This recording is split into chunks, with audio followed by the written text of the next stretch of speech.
Hi, ladies and gentlemen. This is Halima from LanguaSpot.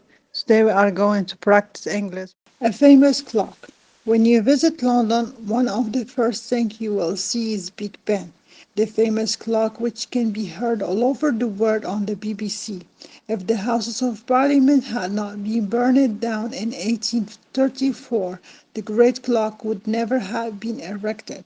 Big Ben takes its name from Sir Benjamin Hall, who was responsible for the making of the clock.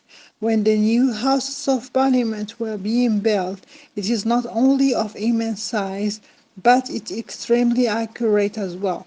Officials from Greenwich Observatory have the clock checked twice a day. On the BBC, you can hear the clock when it is actually striking because microphones are connected to the clock tower. Big Ben has rarely gone wrong.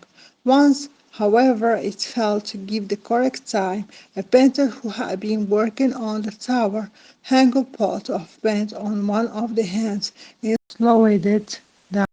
Thank you so much for being with me. Hope you liked the video and share it with your friends. See you next time and bye bye.